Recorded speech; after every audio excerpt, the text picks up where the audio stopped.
Hey, this is Max. I am back with another CSR2 video. Hey, Merry Christmas to everybody. I am here doing Donna's Holiday Cup right near the ACS8 race of 29. I'm just here with my BMW M4, which is not really fully maxed. I'm going to see if I can get that BMW i8 this morning and then move on from there. Now, this is saying this is a extreme race. We'll find out in a second just how extreme it is. Speed is reached, and I win. So I guess it wasn't that extreme. 2.161 to a 2.480. My car is not maxed. It does have full fusion up to stage 5. I believe I have a trans stage 6 installed as well, but it's hardly maxed. Now, let's see if I can get through to the final race for the car at least with this setup. Now, it's saying it's extreme. That usually means this car will run faster than what my car will run. I don't mind. I could lose this race, go back, upgrade a little more, and come back. I have most of the parts, so I should have no problem getting under the final time needed once I figure out what it is.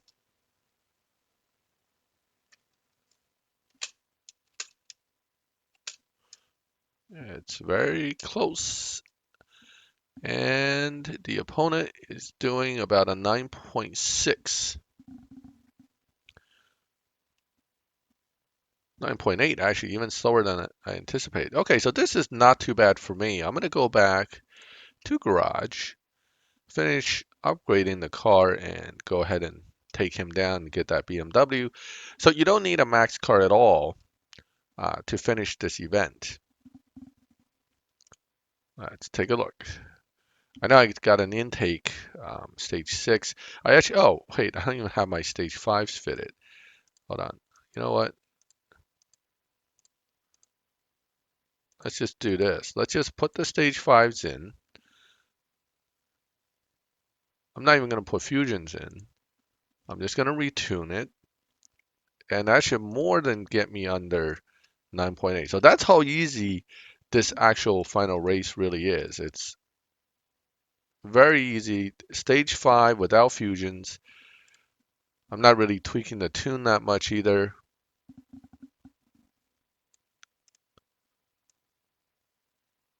I don't think it's going to get any faster with. All right. So I'm not even going to bother. 9.6 I know will do it. Let's go and get that BMW. Then I'm going to stop there for now because it's going to require me to build the BMW to keep going, and I'm not too keen on that at this point.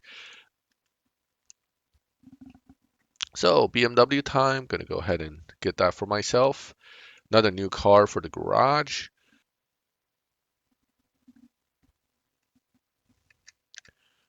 Oh, uh-oh. That looks like a faster car now. Let's see. That's not something that really worries me, but sometimes these cars can have vastly different times. I certainly don't want to lose. Oh, no big deal. Easy peasy. Got that done. And as you can see, it doesn't even need stage 5 fusions. Basically, a stage 5 BMW, one stage 6, most of the fusions, and no problem at all. So that's kind of a gift from Natural Motion for Christmas, a relatively easy access to the BMW i8. So here it is. It's a beautiful car. I like it. I'm not going to mess with it at the moment. The real purpose of today's video is not to really talk about the Christmas Cup too much, which most of us should not have a problem accessing and completing. What I really want to talk about today is live racing. And that is something everyone needs to really gain a grasp of in this game. So live racing is something some people have difficulty with.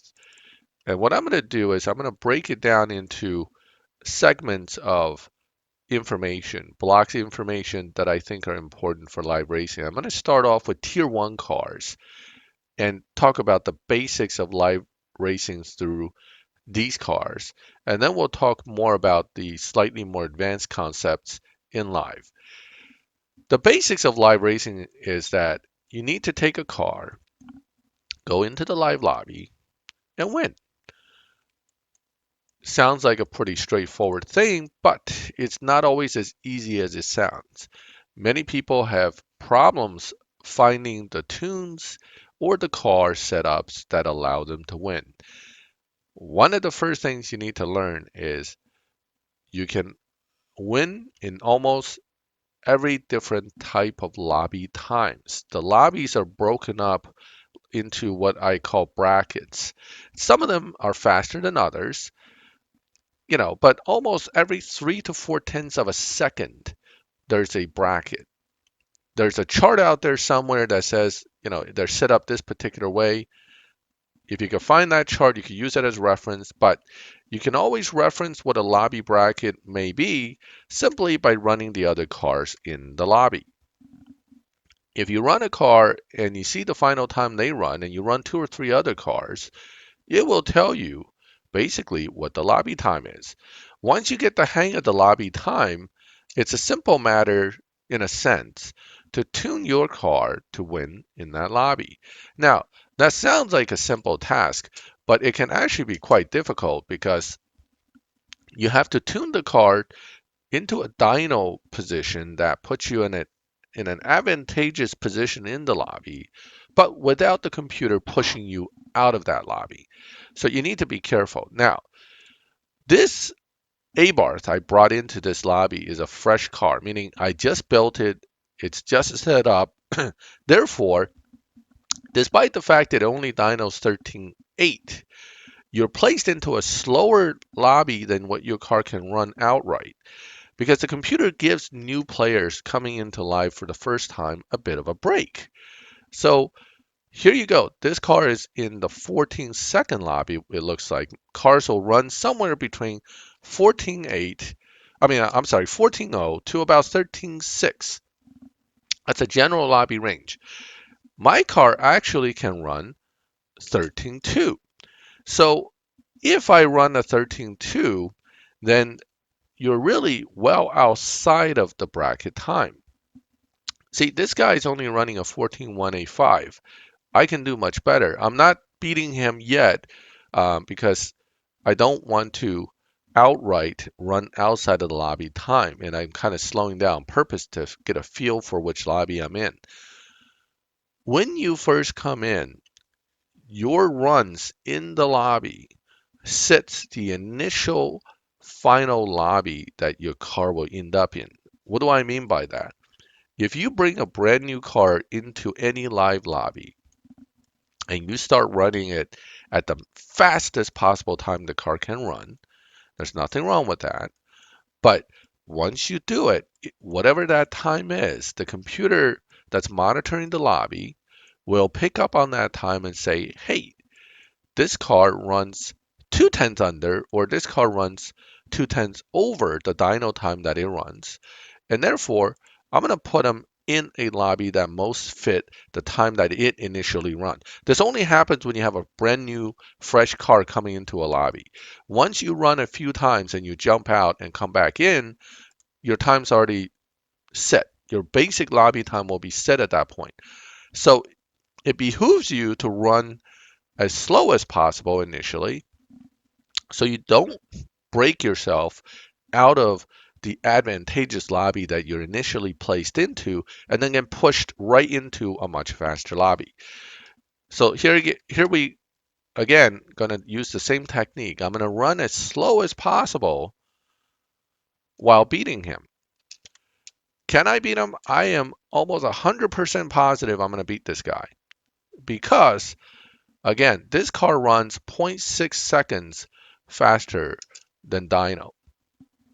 When you run that much faster than dyno, your car has a high chance of being pushed out of the lobby into a faster lobby.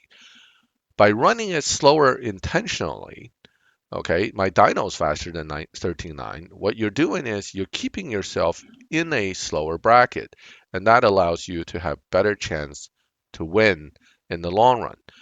and keep the car in a winning lobby in the long run. So I've already run 2 times around that range. If I leave the lobby and I come back, I should be set into the final lobby time. And that would be hopefully in the same time range that I've run the car. So let's go back in. You might even end up in the exact same lobby like this. Okay.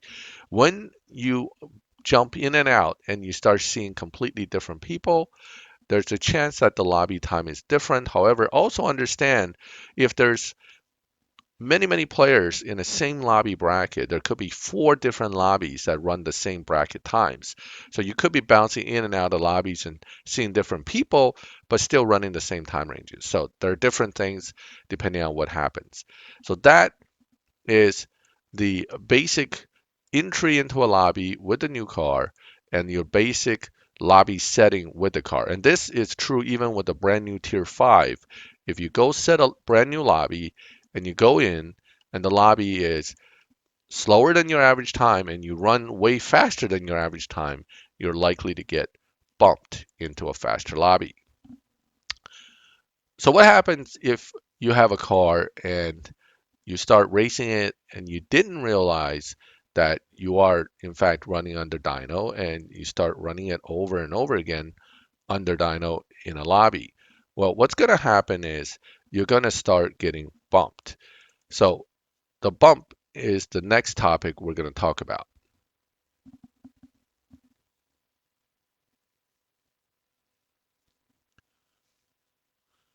So running a car that runs under dyno requires you to not run too much under dyno, so that becomes a game of running it correctly rather than running it as hard as you can.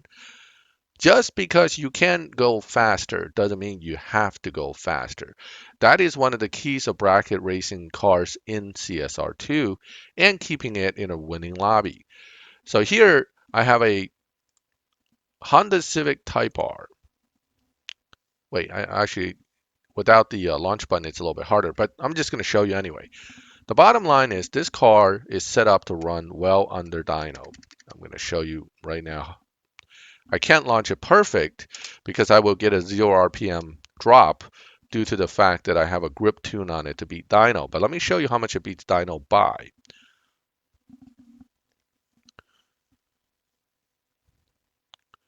Tuning for beating dyno is a whole separate topic, which I'll have to address in a different video. But here you go. 9.3 with a 9.8 plus dyno. Okay, so this car could run under dyno by a substantial amount, 0.5. Each bracket is generally about 0.3 in range. If you're in the bottom of the bracket, meaning you're in the slow end of the bracket, you could run 2, 3 tenths under dyno without ever breaking out of the bracket.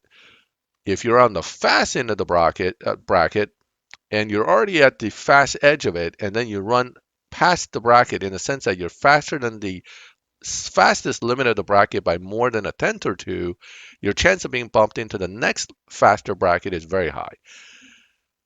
The quickest way to get yourself bumped is by running all out, meaning if you know your car's fast and you run it all out anyway, you're going to get bumped into a faster bracket. And that is one of the key mistakes new players make, is that they run their cars all out every time, all the time.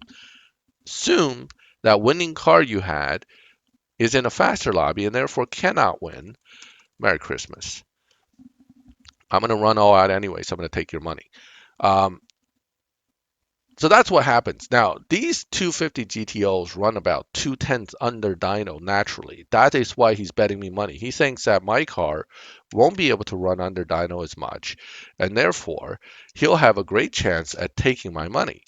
That's a mistake, because my car actually runs way under dyno, and therefore I can take his money very easily, but I'm still going to control my win. I'm not going to win by that big margin. You see the lead I had. I'm going to win by just a hair. Notice he's actually slower than my dyno in this lobby.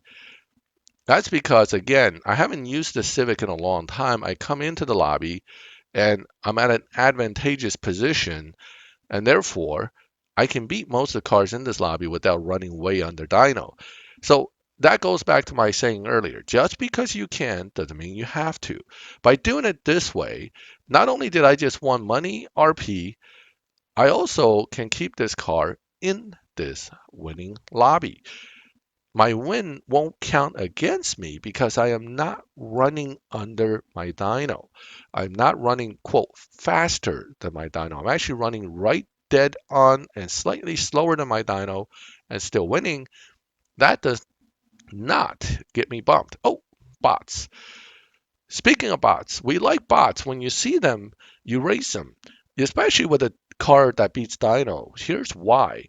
If you see a lot of bots coming in all of a sudden, into a lobby you're racing in, there's a good chance you're already on the edge of being bumped. And therefore, you want to have the computer bump you back to the lobby you're in, not into a higher lobby. Whoops. That was a bad launch. But anyway, bots run generally a few tenths to maybe a full second slower than what your car runs. So even with a botched launch, and even if you're in tier 5, it could be a full second slower, you can run much slower than the lobby time, the actual dyno lobby bracket racing bots, and you should.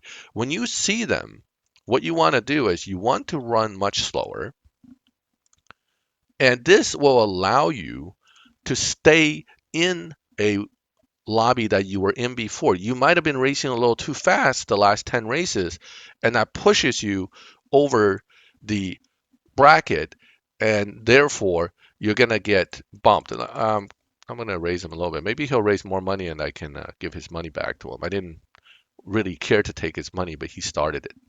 So the point is, you could keep your car in the lobby by racing bots slower than the lobby time over and over again. Now, remember, the way it works, in my opinion, is that it tracks an average time. It's not a matter of instantly being able to win um, through the fastest you run or the slowest you run.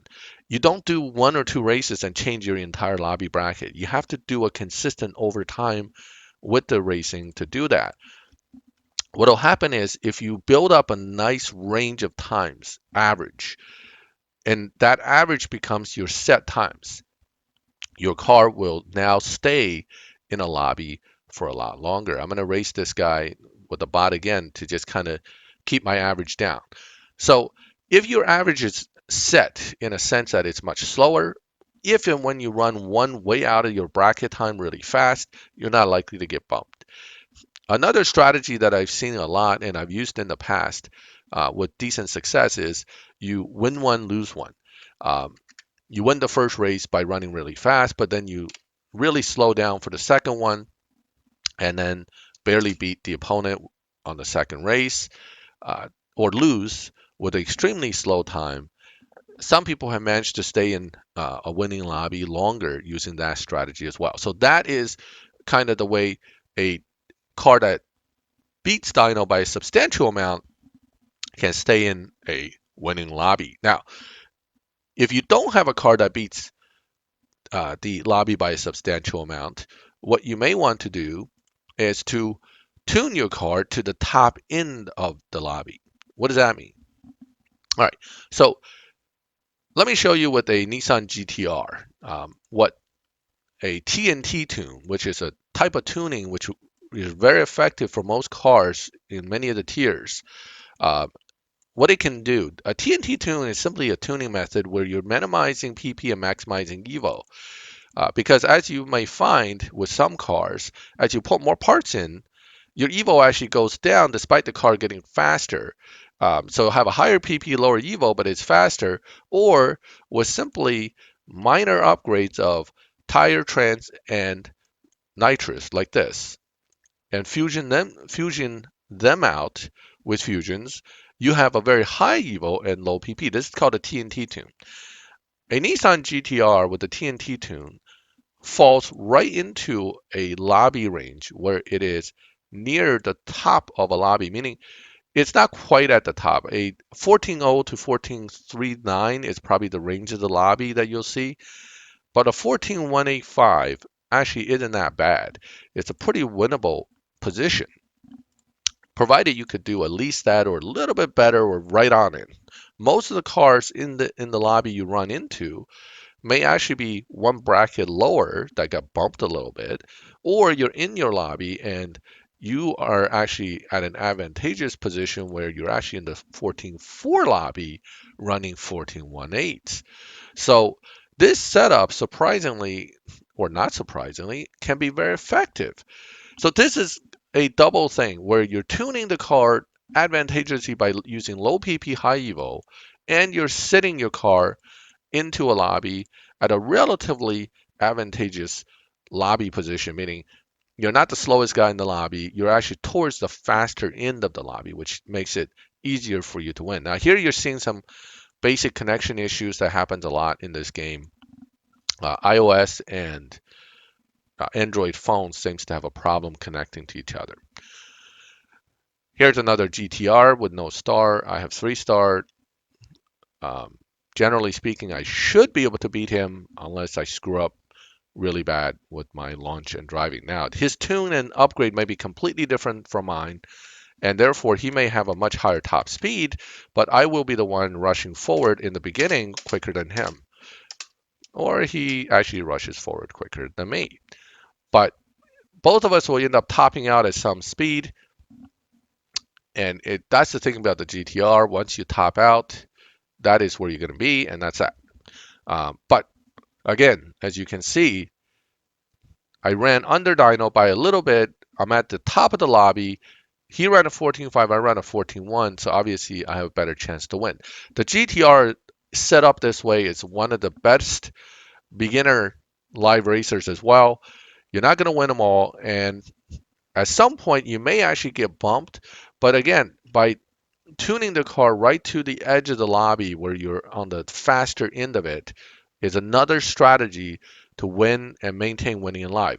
The other advantage of this particular setup is your chances of being bumped into a faster lobby is much lower. So that is another thing to keep in mind. A low PP high evo, but not a quote dyno crushing tune, not beating dyno artificially by tuning, your chance of being bumped is lower, especially when you're not on the razor edge of the lobby top. Okay, so I am, again, running the best I can. Notice how far ahead I am of the guy. Now, his car is going to catch up, but if he doesn't catch up, I'm going to slow down and let him catch up because I don't want to break my own lobby times. This is the same thing I do in every bracket, every car. If I'm that far ahead, I slow down a little bit. It keeps me in the slower lobbies much longer. Is it going to keep you in there forever? No. You're still going to get bumped. You're going to get excited one day and you're going to do 5 or 6 races in a row where you're going to be faster than lobby and boom, onto the faster lobby you go. It happens. But again, if you don't have to go that fast, you don't go that fast. You can always hit the brakes or you can always downshift. One of the key things of keeping cars in winning lobbies. Don't go all out if you don't have to. All right, one more race and then I'm going to move on to tier 5. Whoops. Oh, that was a bad start. I may actually lose this one. All right, that's going to be a 14.3, 14.2 at best run. Probably a 14.35 is probably what I'm going to end up with. Again, he's not catching up, so I'm actually going to slow down a little bit. That's going to be a 14.5 something. So 14.4. So again, no need to go crazy. You just want to win. And notice I'm not giving up any wins here, and I'm just kind of taking them one after the other. Am I going to get bumped? Well, let's find out, right? I won like 3 in a row here. That's really not enough. You really have to win like 10 in a row generally to get bumped. But if the lobby people all change all of a sudden, then your chances are you moved into a slightly faster lobby. Now, I don't remember all the people that was in the lobby, but I think I recall this car at least. So I'm going to jump out and then jump back in. If I see the same people again, or even different people, but if you run them and they run the same time range, you haven't been bumped. If you jump back in the lobby and boom, all new people and they run faster, you just got bumped. That is the quickest way to find out if you've been bumped. If you are bumped, start thinking about either running slow and losing a few, or resetting the car with a different tune, or switching cars for now and let this car sit a bit until you get a chance to maybe run into some bots with it. You can also reset the car into a tune where you will find bots and run bots really slow. Again, it's all about getting your average times down to a slower average, which will put you in a slower lobby. All right, so that was a tier 4 car TNT tune, no artificial dyno beating tune. It's just straight up no problem doing it. So that is, again, uh, tuning to a bracket rather than tuning just to beat dyno by enough so it doesn't matter what bracket you're in. Now let's talk about swaps really quick. Okay, one of the things about swapping is that people tend to like to swap in faster lobbies. Therefore, you should pick a relatively fast car if you're going to do swapping.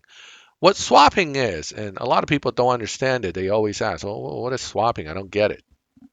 So, what swapping is, it is basically a gentleman's agreement between players that if you have a symbol, a particular symbol in your name, um, like this, okay, if you have a particular symbol in your name, which is like a circle, arrow, or something, I can't do it on the computer, so what I do is I put win/L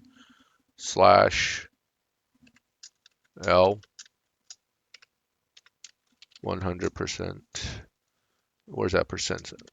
Right, so I can do this. I put win-loss 100%,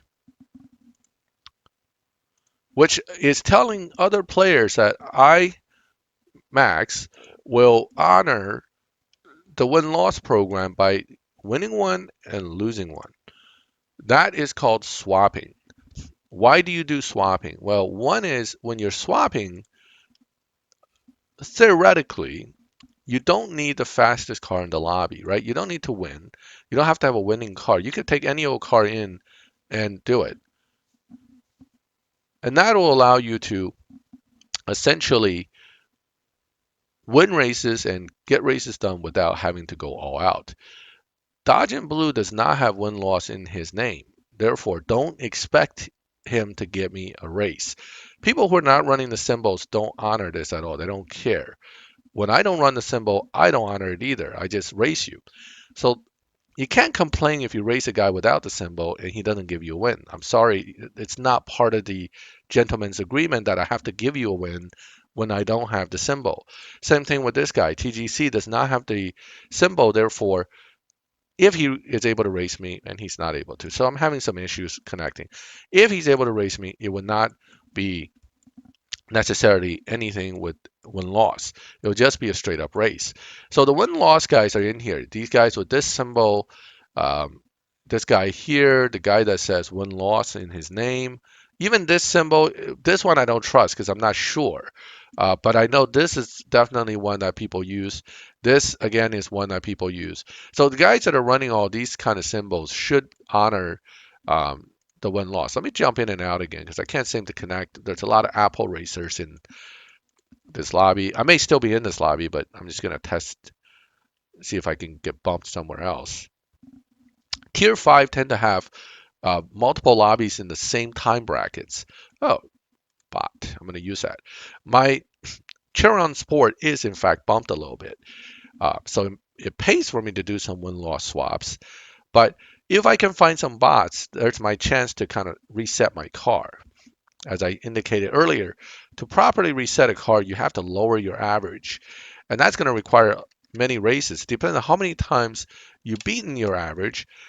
And the more you have beaten your average, the more work it's going to take, and the longer it's going to take running slower than average to get your car back to, crap, he's speeding up. Oh, whew. All right. So the longer you have beaten your dyno by, the more races you've done it that way, the longer it's going to take to reset it. I like using the bots to reset because they do count, because you always win, but you were winning at almost a second slower than your dyno. So once you race a few of them, Whoops, they're gone. Oh well, that didn't work out. But if you get a chance to race like 10 of them or something in a row, it'll definitely help you reset your time. Um, this guy's an Android, and I still can't connect. That's pretty bad. All right, so these two guys don't have. Well, this guy doesn't have the win loss. So I'm just gonna do one. So I want to show you swapping, but apparently that's not gonna happen. I'm just gonna win this, and we'll move on. But win loss is that simple. If you have the win loss in your name, you should honor it. Now, the other question is, do I need to honor it against players that re-challenge me when I am the win loss guy and he is not? That's a good question. The answer to that is hard to say because the well, do you have to? No, you don't have to. See, my car dyno's 8.8. I'm running against people running about 8.6. That's not really outside the lobby, but there was a time when I started with this car, it was running in 9.0 against people running 8.9 and 9.2. So it is in fact bumped up one lobby. I'm sorry, this car dyno's 9.0 and is in an 8.6 lobby. Here, that guy who just beat me looks like he just got bumped from running those 8.6s. He's probably running under dyno because he just got kicked out of the lobby. I don't think he left after he just beat me. I would stay, right? So that's one of the things that you have to keep an eye on. Losing at 8.6 runs may not help me reset the car either. All right, so do I need to honor it against somebody who has no symbol? That's There are different opinions on that. Personally, I honor it against everybody when I'm running the symbol, regardless especially if I can definitely beat them.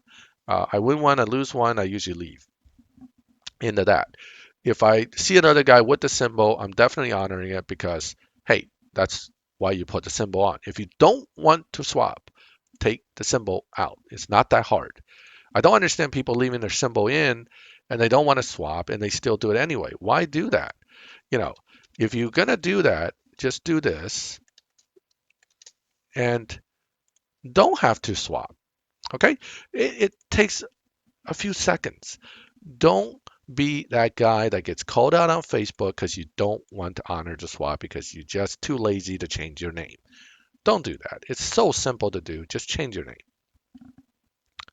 So we've discussed so far matchmaking, the way to set up the car, driving slow, and swaps.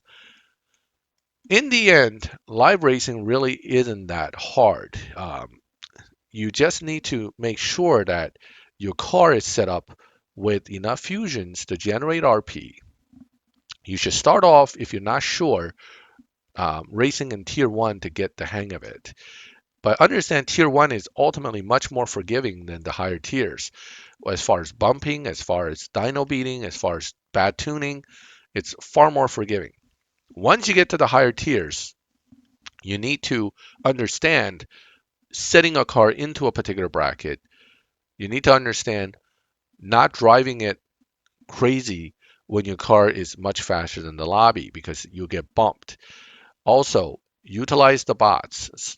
Run slower, get yourself bumped down, or keep yourself in the lobby longer. If you're doing what I'm doing, which is winning a lot and not trading as often, you should definitely build multiple cars if possible. I'm not saying everybody has the resources to do that, but especially tier 5 cars, uh, they get bumped much easier. So you may end up with a tier 5 car after a season that just can't win anymore. So you should have other options. Finally, one thing that you should know is that a maxed car that is down tuned to run in a slower lobby will be bumped much faster than a car that is low PP, high EVO.